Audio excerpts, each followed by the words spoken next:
Assalamualaikum warahmatullahi wabarakatuh. Waalaikumsalam warahmatullahi wabarakatuh. Alhamdulillahirabbil alamin. Segala puji hanya milik Allah, Tuhan semesta alam yang telah memberi kita begitu banyak nikmat, terutama nikmat iman dan Islam. Salawat serta salam semoga selalu tercurah kepada junjungan Nabi kita Muhammad SAW beserta keluarga, sahabat, dan pengikut beliau hingga akhir zaman. Hadirin yang dirahmati Allah, pada kesempatan kali ini izinkan saya menyampaikan sebuah kajian singkat tentang makna Ar-Rahmanir-Rahim dalam surat Al-Fatihah. Dua nama Allah ini bukan hanya sering kita baca setiap hari, namun juga mengandung pelajaran besar tentang betapa luasnya kasih sayang Allah untuk hamba-hambanya. Semoga dari pembahasan ini kita bisa lebih mengenal Allah, lebih sabar dalam ujian, dan tidak pernah berputus asa dari rahmat-Nya.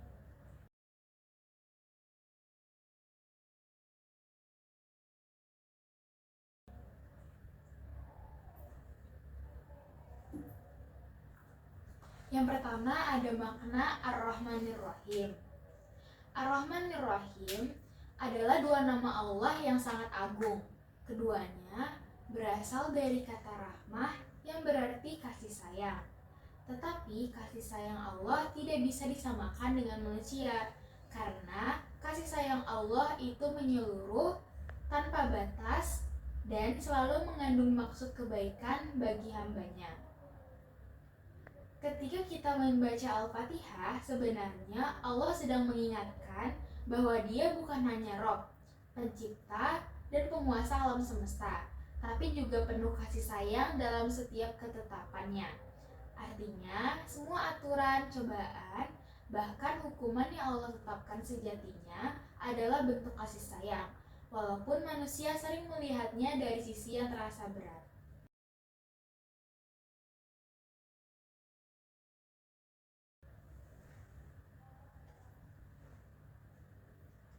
Yang kedua ada makna dari rahmah. Rahmah berarti iradatul khair, yaitu kehendak Allah untuk memberi kebaikan. Rahmah itu luas sekali dan tidak selalu sesuai dengan apa yang kita inginkan. Kita sering mengira bahwa rahmat harus selalu sesuatu yang manis, menyenangkan, atau menenangkan hati. Padahal kebaikan sejatinya bisa datang melalui penderitaan atau hal-hal yang membuat kita tidak nyaman. Contohnya, seperti anak kecil yang disuntik dokter. Anak itu pasti merasa sakit, bahkan menangis. Tapi orang tuanya tahu suntikan itu adalah obat agar anaknya sembuh. Begitu juga rahmat Allah, kadang berupa kesenangan, kadang berupa ujian yang pahit, tapi ujungnya adalah kebaikan yang lebih besar. Itulah rahmah, bukan sekedar kenyamanan sesaat.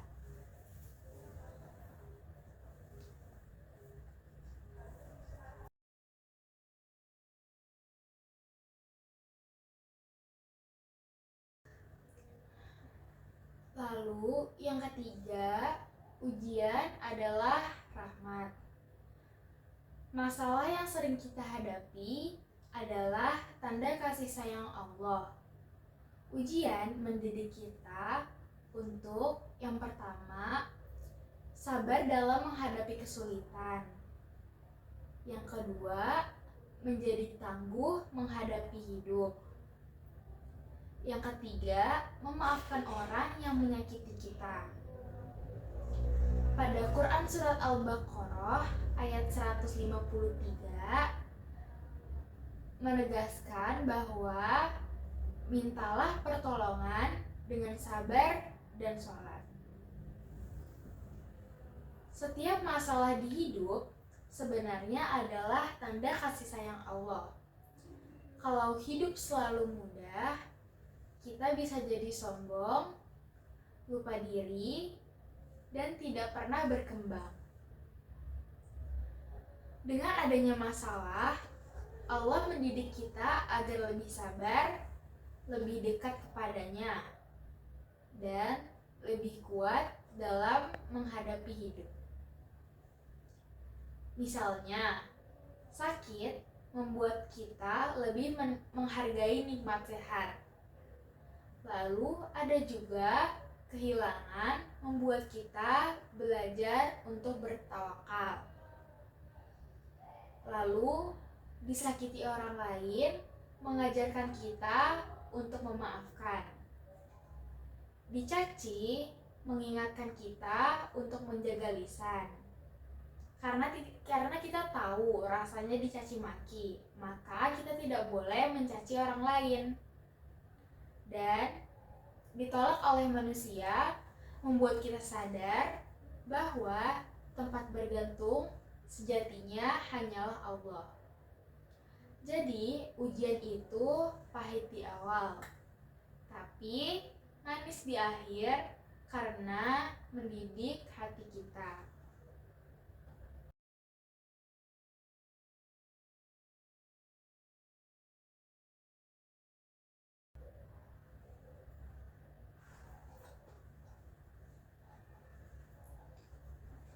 Selanjutnya ada 3 makna sabar. Yang pertama, sabar dalam taat, yaitu misalnya untuk melaksanakan perintah meskipun berat. Misal kita bangun subuh walaupun kita mengantuk sekali, lalu kita tetap sholat walaupun sibuk. Yang ketiga, menutup aurat meski terasa berat. Yang kedua, ada sabar dalam meninggalkan maksiat, yaitu menahan diri dari godaan dosa. Ketika ada kesempatan berbuat dosa, kita menahan diri, seperti menahan pandangan atau menolak godaan meski mudah dilakukan. Ketiga, sabar menghadapi musibah. Inilah sabar ketika kita kehilangan orang tercinta, gagal dalam rencana, seperti rencana ingin memasuki PTN impian, atau sakit yang melemahkan tubuh kita sehingga menghalangkan kita untuk melaksanakan sesuatu yang kita inginkan. Dalam semua keadaan ini, sabar adalah bukti dari rahmat Allah, karena Allah tidak akan memberi ujian kecuali sesuai kemampuan dari hamba-hambanya. Dengan sabar, kita semakin dekat kepada Allah.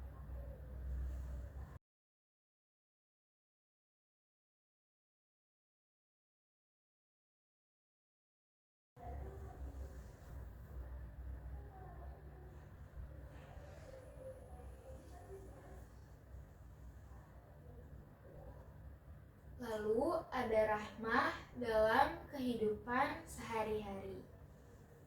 Yang pertama, ada dicaci, kedua ada disakiti, ketiga ditolak cinta, yang keempat masalah bertubi-tubi, dan yang kelima semua pengalaman pahit adalah jalan menuju ridha Allah.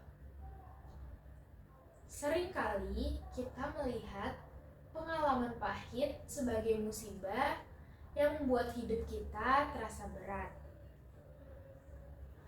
Padahal dalam pandangan iman, semua itu justru bentuk kasih sayang Allah. Ketika seseorang mencaci kita, sebenarnya Allah sedang mengingatkan pentingnya menjaga lisan, supaya kita tidak melakukan hal yang sama. Dicaci bukan sekedar luka hati, tapi sarana pendidikan agar kita lebih berhati-hati dengan ucapan kita terhadap orang lain. Begitu juga saat kita disakiti, kita harus belajar memaafkan. Rasanya memang sakit dan berat, dan di situ Allah melatih kita untuk belajar memaafkan. Karena hanya orang yang kuat hatinya yang bisa memaafkan dengan ikhlas. Bahkan Ditolak dalam urusan cinta pun bukan berarti hidup kita hancur, melainkan tanda Allah ingin kita lebih tawakal dan yakin bahwa rencananya jauh lebih baik dari apa yang kita bayangkan. Ketika masalah datang bertubi-tubi, jangan langsung berpikir Allah tidak sayang. Justru dengan masalah itu, Allah sedang membentuk ketangguhan diri kita, seperti besi yang ditempa api, agar lebih kuat. Begitu juga jiwa manusia ditempa dengan ujian. Maka semua pengalaman pahit, sekecil apapun, adalah jalan agar kita semakin dekat dengan ridho Allah. Itu semua rahmanya yang kadang tersembunyi di balik kesulitan.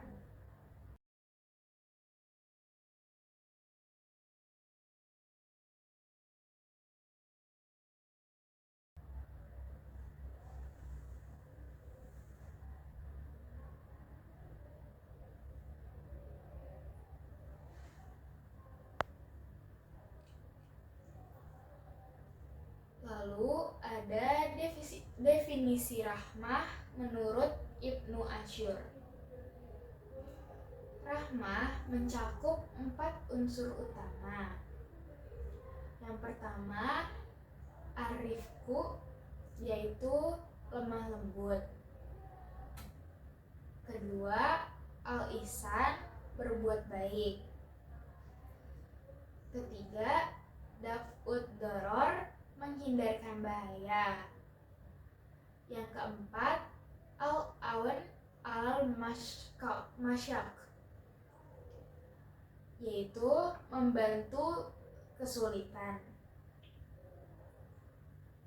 Ibnu Asyur menjelaskan bahwa rahmah itu sangat luas, bukan hanya perasaan lembut. Rahmah mencakup 4 hal. Pertama, kelembutan dalam memperlakukan makhluk. Yang kedua, kebaikan yang memberi manfaat yang nyata. Yang ketiga, mencegah bahaya yang merugikan manusia. Yang keempat, membantu dalam kesulitan yang dialami orang lain. Kalau kita perhatikan, semua syariat Allah sebenarnya masuk dalam kategori ini. Misalnya, larangan zina atau minum khamr adalah rahmat, karena menyelamatkan manusia dari kerusakan moral dan sosial. Jadi, meskipun tampak membatasi, aturan Allah sejatinya penuh kasih sayang.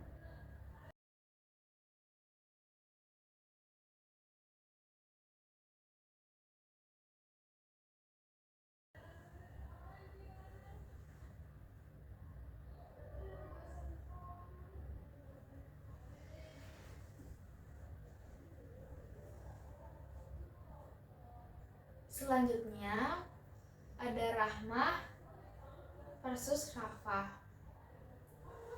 Rahmah bisa berupa kebahagiaan atau penderitaan, tetapi hakikatnya kasih sayang. Sedangkan rafah, kasih sayang yang tidak mengandung penderitaan. Rahmah tidak selalu sama dengan kenyamanan.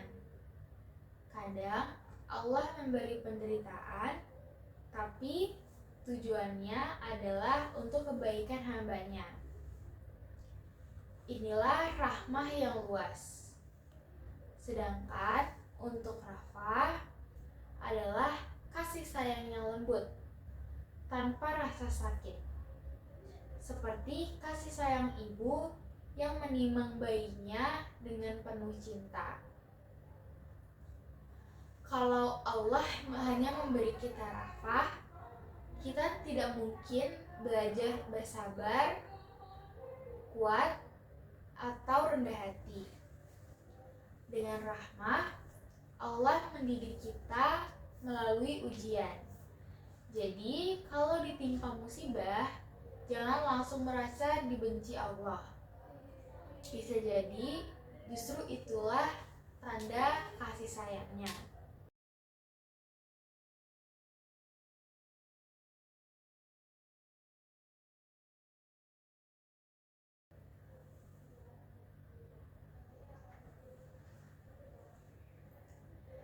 Selanjutnya, seperti di Quran surat Al-Fatihah Ar-Rahmanir-Rahim, maka kita akan membahas Ar-Rahman dan Ar-Rahim.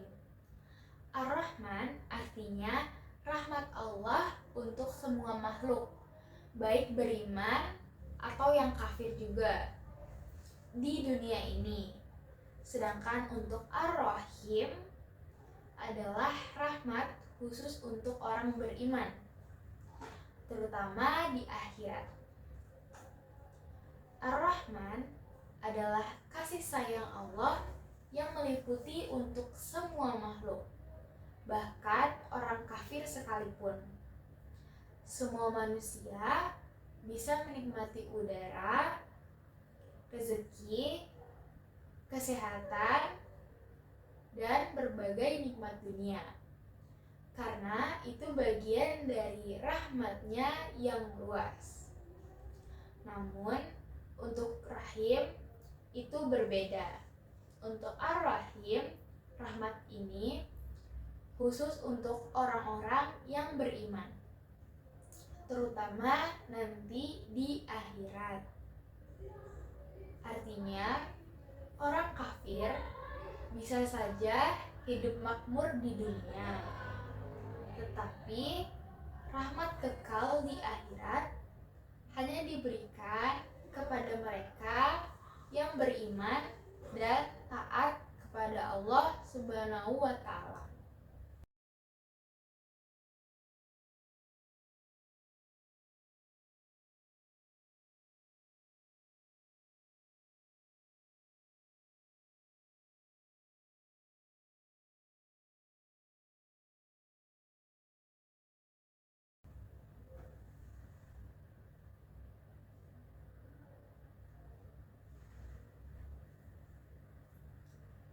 Selanjutnya ada memiliki hadis 100 rahmat Allah. Sebenarnya Allah itu memiliki 100 rahmat, tetapi Allah hanya menurunkan sebagian rahmatnya ke dunia, yaitu hanya satu bagian rahmat.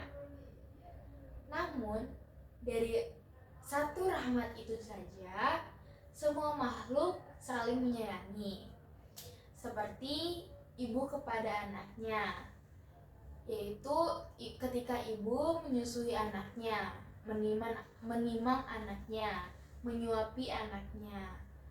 Lalu ada hewan kepada anaknya, ketika kucing melindungi anaknya. Lalu juga kisah kancil yang menyelamatkan anaknya ketika hendak digigit oleh buaya. Lalu contoh lainnya adalah manusia yang saling menolong, saling melindungi. Itu baru satu rahmat. Sedangkan 99 rahmat lainnya Allah simpan untuk hari kiamat.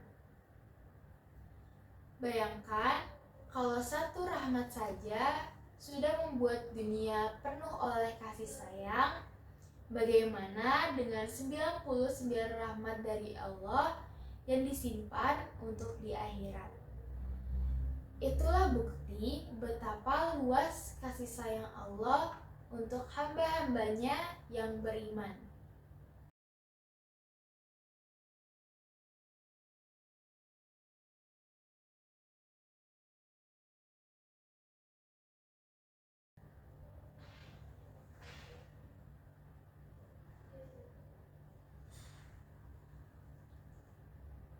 Lalu kita akan membahas mengenai rahasia susunan dari Quran Surat Al-Fatihah, yaitu ayat 2 dan 3. Bismillahirrahmanirrahim. Alhamdulillahirabbil alamin. Ar-Rahmanirrahim. Untuk Rabbil alamin adalah menumbuhkan rasa takut atau khauf. Sedangkan Ar-Rahmanirrahim menumbuhkan rasa harap atau raja. Dan hidup harus seimbang antara takut dan harap. Susunan ayat Al-Fatihah penuh hikmah. Setelah kita membaca Rabbil alamin yang menumbuhkan rasa takut, karena artinya adalah Allah yang maha berkuasa atas alam semesta. Langsung disusul oleh Ar-Rahmanir-Rahim. Ini agar hati manusia tidak hanya takut, tetapi juga penuh harap. Seorang muslim harus hidup dengan keseimbangan. Kalau hanya takut, dia hanya akan berputus asa. Tetapi kalau hanya berharap, dia akan meremehkan dosa. Karena itu, Al-Fatihah mengajarkan bahwa hati harus seimbang antara takut pada murka Allah, namun juga berharap pada rahmatnya.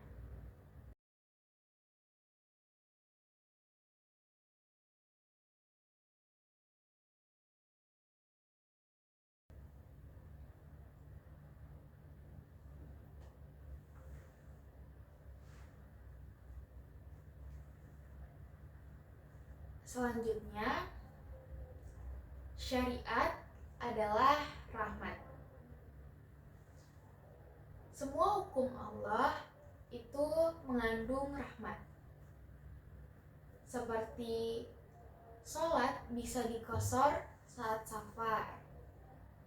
Taubat didahulukan sebelum hukuman. Hukuman syariat bertujuan menjaga masyarakat, bukan menyiksa. Setiap hukum Allah sebenarnya mengandung rahmat. Dalam ibadah, Allah memberi keringanan atau rukhsah. Misalnya kosor sholat saat safar, tayamum saat tidak ada air, atau bolehnya berbuka bagi orang yang sakit. Bahkan sholat juga bisa dilakukan dalam berdiri, duduk, atau tiduran, atau bahkan bisa menggunakan isyarat mata dan tangan.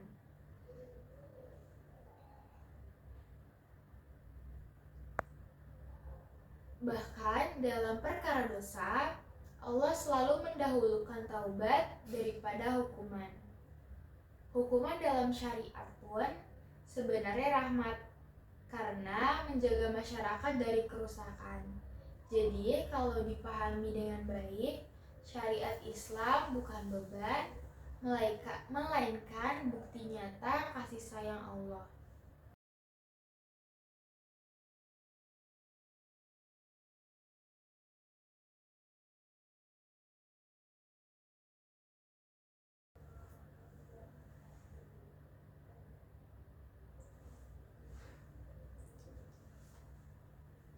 Lalu ada cara mengamalkan dari Ar-Rahmanir-Rahim. Yang pertama, kita bisa membaca dengan tartil dan tadabbur. Banyak berdoa dan tidak berputus asa dari rahmat Allah, dan terus berjuang tidak menuntut kesempurnaan. Saya akan menjelaskannya lebih lanjut. Mengamalkan makna Ar-Rahmanir-Rahim tidak cukup hanya dengan menghafalnya, tetapi kita perlu membacanya dengan tartil, perlahan, dan penuh tadabbur, agar ayat ini benar-benar masuk ke dalam hati. Dengan begitu, bacaan kita bukan sekedar suara, tetapi juga pengingat bahwa kasih sayang Allah itu selalu menyertai kita. Selain membacanya ketika kita sholat, kita juga bisa ketika kita sedang bersantai, kita bisa membacanya. Seperti dalam hati membaca Ar-Rahmanir-Rahim, Ar-Rahmanir-Rahim, Ar-Rahmanir-Rahim. Selain itu, seorang muslim hendaknya memperbanyak doa. Tidak ada doa-doa yang sia-sia, karena Allah selalu mendengar dan menjawab dengan cara terbaik. Maka jangan pernah berputus asa dari rahmat Allah, meskipun kita merasa penuh dosa. Allah jauh lebih besar daripada dosa hambanya, dan pintu taubat selalu terbuka. Terakhir, kita harus sadar bahwa manusia tidak mungkin sempurna. Allah tidak menuntut kita tanpa salah, tapi ingin kita terus berjuang, memperbaiki diri, dan kembali kepadanya setiap kali tergelincir.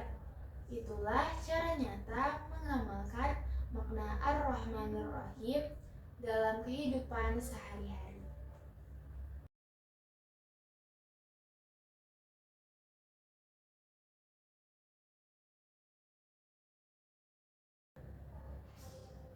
Oke, setelah kita membahas tentang makna Ar-Rahmanir-Rahim sampai cara mengamalkannya, apakah ada pertanyaan dari kalian? Iya, silakan. Misalnya kita udah terlalu banyak maksiat, terlalu banyak melakukan perbuatan-perbuatan yang Allah larang, dan kita ngerasa tuh kalau misalnya dosa kita tuh udah banyak, apakah Allah bakalan ngampunin kita? Apakah Allah bakal memaafkan perbuatan-perbuatan yang Dia larang tapi tetap kita lakukan? Baik, akan saya jawab. Jadi, Allah tetap akan membuka pintu ampunan. Dalam hadis qudsi, Allah berfirman, "Wahai anak Adam, seandainya dosamu setinggi langit, lalu engkau memohon ampun kepadaku, niscaya aku akan mengampunimu. Bahkan kalau dosa kita sepenuh bumi, selama kita datang kepada Allah dengan tauhid, Allah akan sambut dengan ampunan sepenuh bumi juga." Jadi, sebesar apapun dosa kita, rahmat Allah akan lebih besar lagi.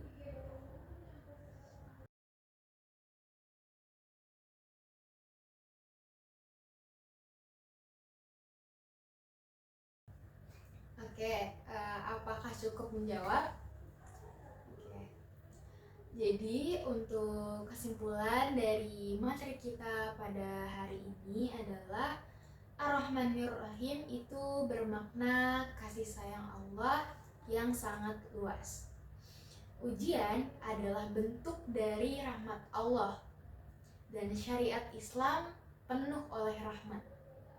Tugas kita adalah yakin, sabar, berdoa, dan tidak berputus asa. Dan dari pembahasan kita tadi, kita bisa mengambil kesimpulan bahwa Ar-Rahmanir-Rahim adalah bukti kasih sayang Allah yang tidak terbatas. Kasih sayang Allah tampak dalam nikmat yang kita sukai, juga dalam ujian yang kadang terasa pahit. Semua aturan dalam syariat Islam pun sejatinya adalah rahmat yang melindungi kita dari keburukan. Maka tugas kita adalah sebagai hamba adalah meyakini kekuasaan rahmat Allah, bersabar dalam menghadapi ujian, dan senantiasa berdoa. Dan jangan sekalipun berputus asa. Ingat sabda Nabi Muhammad SAW dalam hadis qudsi bahwa sekalipun dosa kita setinggi langit atau sepenuh bumi, selama kita datang kepada Allah dengan tauhid dan memohon ampunan, Allah akan mengampuni dengan rahmat-Nya yang lebih luas lagi.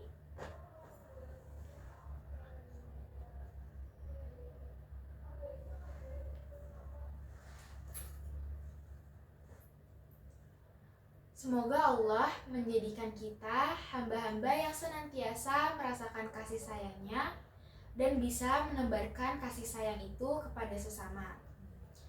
Terima kasih telah mendengarkan ceramah pada malam hari ini. Mohon maaf apabila ada kesalahan. Wassalamualaikum warahmatullahi wabarakatuh. Waalaikumsalam warahmatullahi wabarakatuh.